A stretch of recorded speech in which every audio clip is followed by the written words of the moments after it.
warahmatullahi wabarakatuh. Bersama saya Fandi Faisal dalam program acara Ngopi Roh. Dan pemirsa Takalar TV, saat ini saya berada di kantor Dinas Pengendalian Penduduk, Keluarga Berencana, Pemberdayaan Perempuan dan Perlindungan Anak yang bisa kita singkat sebagai PPKB PPPA. Oh, saya salah kah ya dok ya? PPKB PPPA. Masya Allah, ya. Panjang sekali. Ya, panjang ini ya dok ya. Ya. Nah, mungkin pemirsa Takalar TV sendiri sudah mempunyai bayangan nih, kita bakalan berbincang-bincang seputar pengendalian penduduk dan pemberdayaan perempuan dan perlindungan anak yang ada di Kabupaten Takalar sendiri. Dan saya tidak akan sendirian, saya akan bersama Dr. Haji Nilal Fauzia MKes selaku Kepala Dinas PPKB PPPA. Assalamualaikum dok. Waalaikumsalam warahmatullahi wabarakatuh. Bagaimana kabar tak? Alhamdulillah sehat hari ini. Ya. Nah, untuk memulai perbincangan kita kali ini dok, mungkin bisa dijelaskan apa sih, seperti apa Dinas PPKB PPA ini dok? Oh ya, boleh buka masker ya? Karena bisa. Kita sudah masih dalam kondisi prokes saat ini. Iya, betul. Ya, jadi Dinas sebelumnya saya ingin menyapa pemirsa Takalar TV dulu. Assalamualaikum warahmatullahi wabarakatuh, semua pemirsa Takalar TV.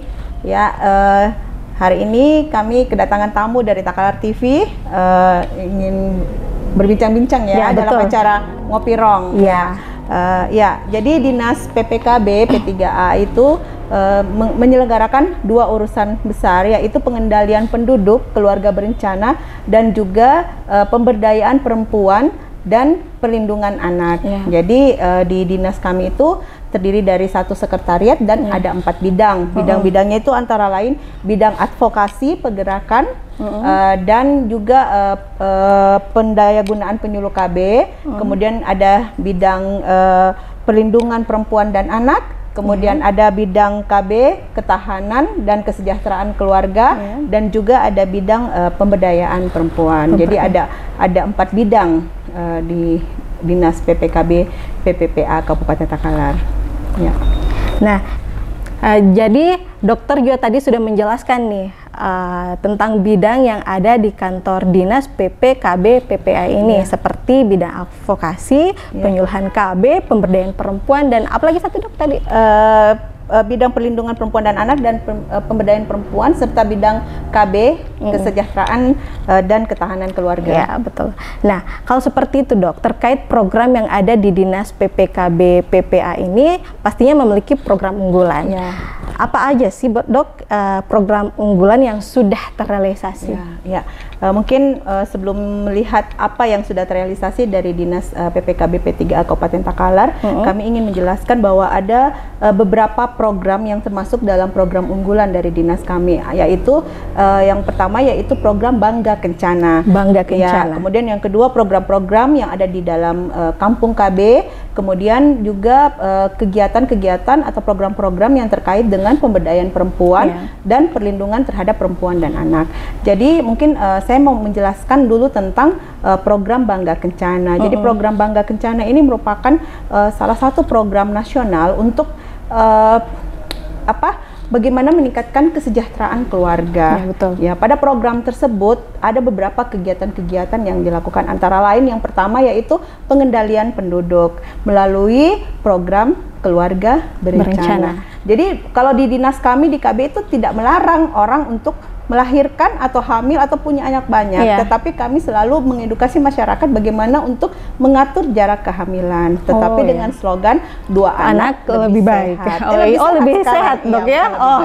Dua anak lebih sehat. Kemudian di dalam program Bangga Kencana itu ada beberapa kegiatan-kegiatan yang sangat mendukung untuk program penurunan stunting, ya. Antara lain yang pertama itu melalui kelompok Bina Keluarga Balita.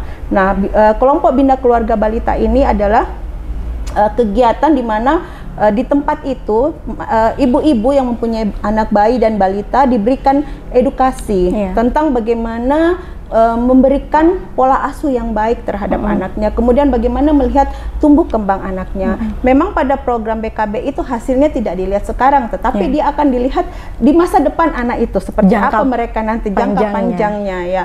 Jadi kami sekarang ini sedang berusaha bagaimana agar program BKB itu bisa berjalan maksimal juga seperti Posyandu yang ada yang dimiliki oleh kesehatan sekarang, di mana kami mulai untuk terlibat di setiap kegiatan-kegiatan, terutama kami masuk di PAUD, PAUD HI. Jadi di PAUD HI itu yang holistik integratif itu kami ada di situ memberikan edukasi kepada ibu-ibu yang memiliki bayi dan balita, bagaimana mereka memberikan pola asuh yang baik kepada anak-anaknya, dan juga bagaimana mereka bisa melihat tumbuh kembang anaknya melalui kartu yang kami punya. Kalau di Posyandu itu namanya KMS, kartu menuju sehat. Kalau di kami adalah kartu tumbuh kembang anak. Di situ akan dilihat bagaimana perkembangan anaknya setiap bulan. Dia sudah bisa melakukan apa, gerakan apa, dan bagaimana menstimulasi anak tersebut. Nah, alhamdulillah kalau kami di Kabupaten Takalar di 22 lokus stunting ini kami sudah ada lebih kurang 108 kelompok BKB di semua kecamatan dan di semua lokus stunting.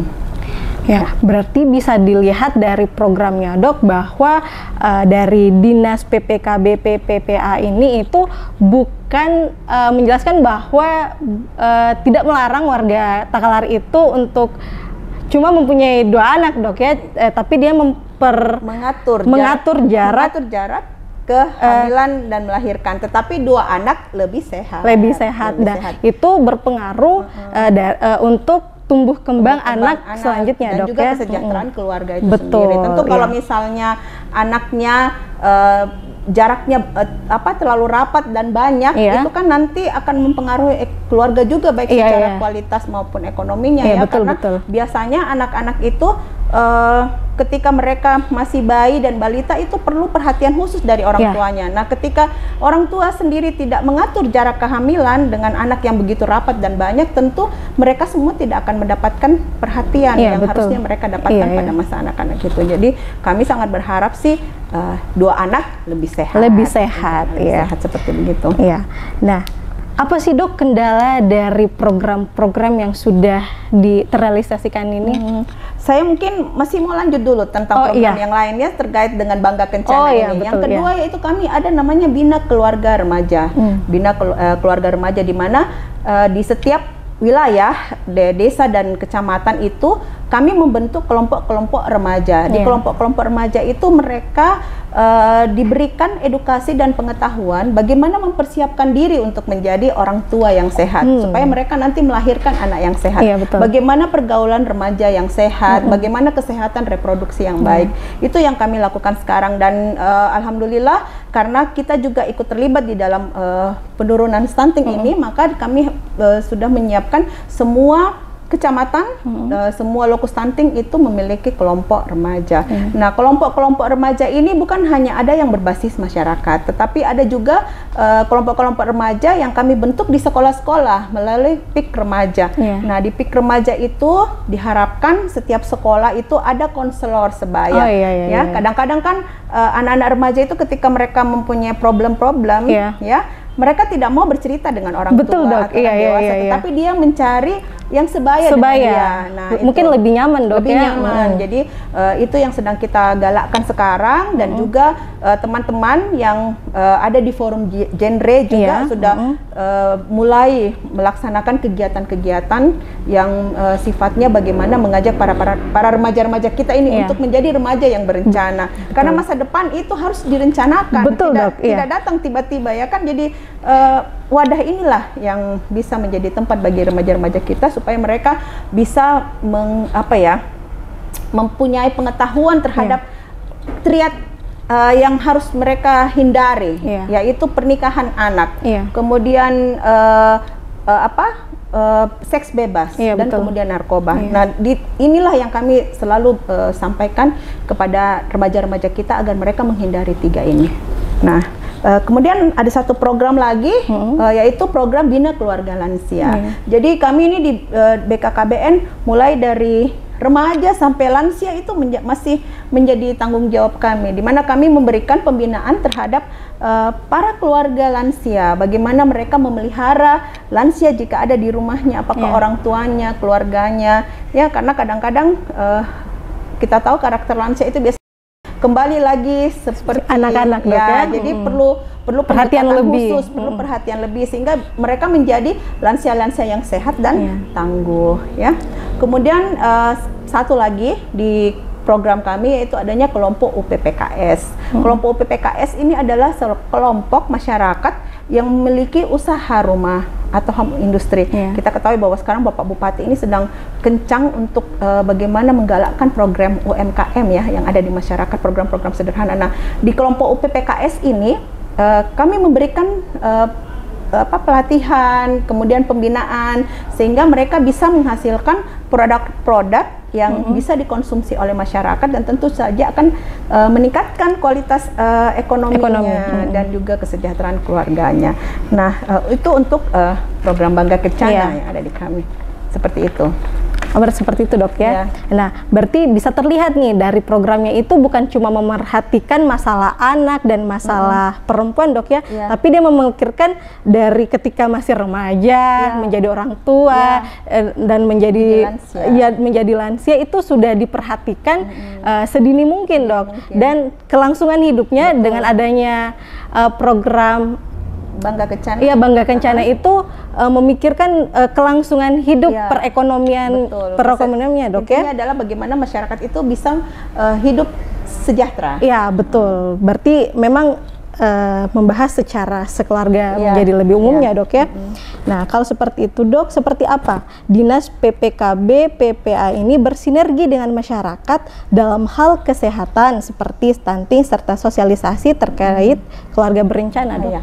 Jadi masalah stunting itu kan sekarang masalah yang global ya, dan kita alhamdulillah Kabupaten Takalar selama beberapa tahun belakangan ini sudah ada penurunan di angka stunting itu, dan kami di Dinas P2K BP3A juga itu terlibat di dalam penurunan stunting itu, di mana kita ketahui bahwa kegiatan konvergensi stunting itu atau penurunan stunting itu ada dua kegiatan, yaitu intervensi spesifik dan ada intervensi sensitif. Nah, kalau spesifik kan di Dinas Kesehatan.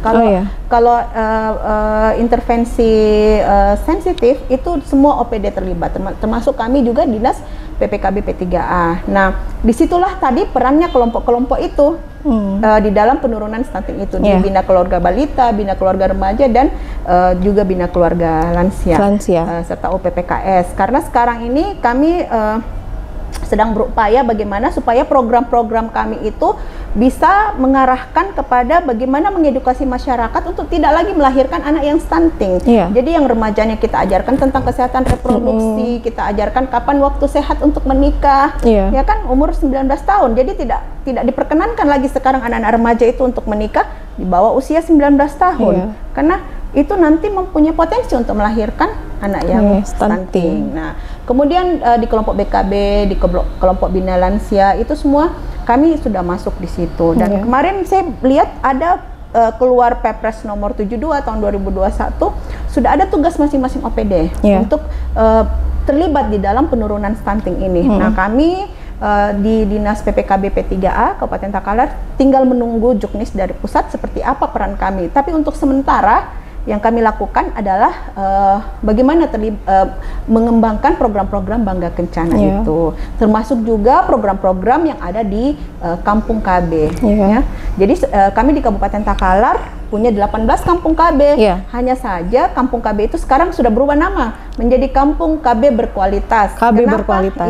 Kenapa dikatakan berkualitas? Karena selama ini yang namanya Kampung KB ya miliknya KB, padahal tidak. Di dalam Kampung KB itu sebenarnya bersinergi dengan beberapa stakeholder terkait ya. Jadi diharapkan nanti dengan berubah nama menjadi Kampung KB Berkualitas, kami bersama-sama dengan OPD-OPD lain bisa sama-sama memajukan kampung tersebut. Dan lebih programnya bisa terrealisasi lebih maksimal, Dok, ya.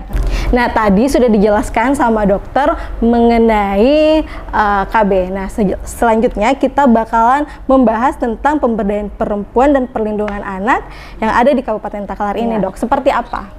Jadi kami di Dinas PPKB P3A juga ada bidang pemberdayaan perempuan dan perlindungan anak. Jadi memang beberapa tahun belakangan ini ada banyak kasus yang kami tangani terkait dengan kekerasan terhadap perempuan dan anak. Ya, tetapi kami tidak sendiri, ada satgas yang juga ikut terlibat dalam penanganan tersebut, antara lain P2TP2A. Kebetulan P2TP2A ini diketuai oleh Ibu Ketua Tim Penggerak PKK Kabupaten Takalar, Ibu Dr. Insinyur Irma Andriani. Kemudian juga ada Kanit PPA Polres Takalar dan juga bidang PP dan PPA Kabupaten Takalar. Nah, kegiatan-kegiatan tersebut memberikan penjangkauan dan pendampingan terhadap korban-korban kekerasan terhadap perempuan dan anak. Jadi jika ada laporan yang masuk baik ke kami, ke Dinas KB maupun ke PPA atau P2TPA, maka kami bersama-sama bersinergi untuk melakukan pendampingan dan penjangkauan terhadap kasus-kasus tersebut. Dan kami juga ada namanya aplikasi Simponi. Di aplikasi Simponi itu ketika ada kasus yang masuk, maka Satgas itu semua tahu bahwa oh ya, ini ada kasus yang harus kita dampingi. Nah, kebetulan kita di Kabupaten Takalar, alhamdulillah tahun 2019 itu ada 8 kasus yang kami tangani, yaitu 3 kasus terhadap perempuan dan 5 kasus terhadap anak. Kemudian tahun 2020 itu ada 26 kasus, 11 kasus perempuan dan 15 kasus anak. Dan alhamdulillah di tahun 2021 ini saya lihat sampai bulan ini sudah agak menurun, hanya ada 3 kasus saja, 1 perempuan dan 2 kasus anak. Itu yang sudah kami tangani, dan kami selalu bersama-sama bersinergi dengan yang saya sebutkan tadi, P2TP2A, kemudian Polres melalui Kanit PPA-nya itu sama-sama melakukan pendampingan. Kemudian di dinas kami juga ada namanya lembaga Puspaga, Pusat Pemberdayaan Keluarga. Nah, di Puspaga ini kami memberikan konseling terhadap masyarakat yang ingin mendapatkan bantuan apabila dia mendapatkan masalah-masalah keluarga. Jadi ceritanya seperti untuk mencegah terjadinya kekerasan baik terhadap perempuan maupun terhadap anak. Nah, itu kami ada layanan Puspaga seperti itu. Jadi misalnya juga ada orang yang datang ke dinas kami untuk meminta dispensasi nikah umur 19 tahun. Nah, sebelum kami mengeluarkan atau memberikan rekomendasi untuk menikah itu, kami melakukan konseling dulu, apakah mereka sudah siap betul-betul untuk menikah. Nah, dari Puspaga itu kadang-kadang ada yang tidak jadi loh untuk menikah di usia muda. Dan namanya masyarakat kan, yang kita lakukan saat ini adalah bagaimana memberikan edukasi kepada masyarakat supaya anak-anak itu mereka betul-betul merencanakan kehidupannya. Jadi tidak melakukan pernikahan di usia dini, usia anak. Kalau boleh tahu, Dok, masyarakat Takalar atau anak-anak yang ingin menikah sedini mungkin itu di bawah umur 19 tahun, mereka itu mempunyai alasan apa sih, Dok, kalau boleh tahu? Sebagian besar mereka dianggap sudah cukup umur ya sama orang tuanya. Kalau datang di sini biasanya kan ada hubungan keluarga, atau mereka sudah berpacaran lama, ini mungkin dinikahkan seperti itu. Tetapi kami tetap berusaha bagaimana supaya angka pernikahan usia anak itu bisa lebih ditekan lagi. Bahkan kami sekarang ini sedang merancang strategi daerah tentang pernikahan anak. Jadi kita membuat rencana membuat peraturan bupati bagaimana supaya pernikahan anak itu bisa kita tekan sedemikian rupa. Pertanyaan terakhir, seperti apa harapan dokter ke depannya untuk program yang sedang berjalan ini, Dok? Harapan sebenarnya banyak sekali. Kita bersyukur dalam 2 tahun terakhir ini kita sudah masuk sebagai kabupaten layak anak. Ya, alhamdulillah, walaupun mungkin kita masih berada pada posisi pratama, tetapi kami berusaha, kami berharap bahwa kedepannya akan lebih baik lagi. Kabupaten Takalar bisa naik peringkat sebagai kabupaten layak anak di tingkat Madya atau Nindya, dan itu kami menjadi tekad kami untuk berusaha lebih baik lagi. Karena untuk mencapai itu tidak semua untuk mencapai itu perlu koordinasi dan sinergi dengan OPD-OPD terkait, bahkan dari tingkat kabupaten sampai desa. Jadi kalau mau jadi kabupaten layak anak ya harus dimulai dulu dari desa layak anak, kecamatan layak anak, kemudian kabupaten layak anak. Nah itu nanti yang menjadi harapan dan program-program kami. Kemudian yang kedua juga kami sangat berharap mendapatkan dukungan dari pemerintah pusat dan kabupaten. Tapi alhamdulillah selama ini pemerintah daerah, dalam hal ini Pak Bupati, sangat mendukung semua program-program yang kami laksanakan terkait dengan Bangga Kencana ini. Kemudian yang ketiga, harapan kami sebenarnya di bidang pemberdayaan perempuan itu kan ada namanya suatu strategi yang kita sebut dengan pengaruh utamaan gender. Nah, kami berharap semua stakeholder yang ada di Kabupaten Takalar ini di dalam penyusunan dan perencanaannya itu mengutamakan pengaruh utamaan gender. Ya, pengaruh utamaan gender bukan berarti membedakan laki-laki dengan perempuan, tetapi perempuan dan laki-laki itu equal. Jadi dalam setiap programnya, perencanaannya itu juga melihat tentang pengaruh utamaan gender. Itu harapan kami.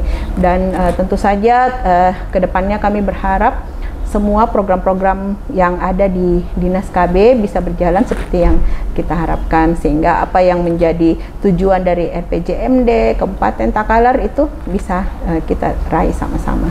Ya. Nah, itulah tadi perbincangan saya bersama Dr. Haja Nilal Fauzia MKes yang membahas seputar keluarga berencana, pemberdayaan perempuan dan perlindungan anak. Semoga program yang dijalankan bisa terrealisasi dengan lancar. Saya Fani Faisal bersama Dr. Nilal mohon undur diri. Assalamualaikum warahmatullahi wabarakatuh. Takalar TV, Bajina Takalar.